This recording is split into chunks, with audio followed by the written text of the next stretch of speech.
Hello बच्चों, प्रश्न है चित्र में एक समकोण त्रिभुज बी ओ ए दिया है तो कर्ण ए बी मध्य बिंदु सी है तो सिद्ध कीजिए कि ये बिंदु शीर्ष ओ ए बी के समान दूरी पर है। तो चलिए इस प्रश्न को हल करते हैं। मुख्य अवधारणा अगर मैं इस प्रश्न का लिखूं तो सबसे पहले अगर मैं देखूं तो दूरी इस सूत्र लिखूंगी। तो अगर कोई बिंदु ए है जिसके x1 y1 है और b है x2 y2, तो ए बी ज्ञात करने का जो सूत्र होता है इसको ले हैं वर्गमूल x2 माइनस में x1 का वर्ग जोड़ में y2 माइनस में y1 का वर्ग।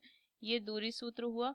और अगर मैं देखिए कि a और b है तो ए बी का मध्य बिंदु ज्ञात करना है। मध्य बिंदु का निर्देशांक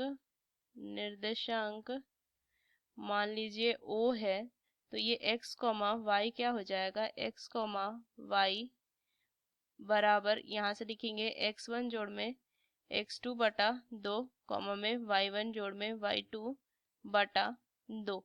ये मध्य बिंदु के निर्देशांक होते हैं।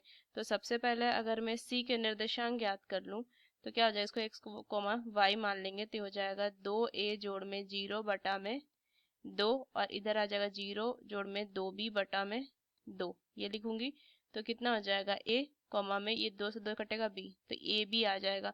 ये a और b आ गया। अब यहाँ से अगर मैं सबसे पहले देखिए O के निर्देशांक मुझे पता है, ये मध्य बिंदु 0,0 हो जाएगा और C हमने यहाँ से ज्ञात कर लिया a, b, ये C के निर्देशांक।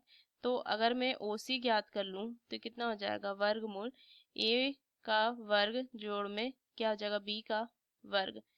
अब यहाँ से हम ज्ञात करेंगे BC, तो BC बराबर लिखूंगी वर्गमूल, यहाँ से क्या आ जाएगा a माइनस 0 का वर्ग जोड़ में b माइनस 2b का वर्ग। ये मैं लिख सकती हूँ। तो देखिए यहाँ से तो आ जाएगा वर्गमूल a का वर्ग और जोड़ में ऋण में b का वर्ग। ये लिखेंगे तो मान आ जाएगा वर्गमूल a का वर्ग जोड़ में b का वर्ग। ये BC आ गया। और यहाँ से अगर मैं आगे ज्ञात करूँ AC, तो ये क्या आ जाएगा, वर्गमूल लिखेंगे 2a माइनस में a का वर्ग जोड़ में 0 माइनस b का वर्ग। ये लिखूंगी तो AC बराबर क्या लिखेंगे, वर्गमूल आ जाएगा a का वर्ग जोड़ में माइनस b का वर्ग। तो मान आ गया वर्गमूल a का वर्ग जोड़ में b का वर्ग।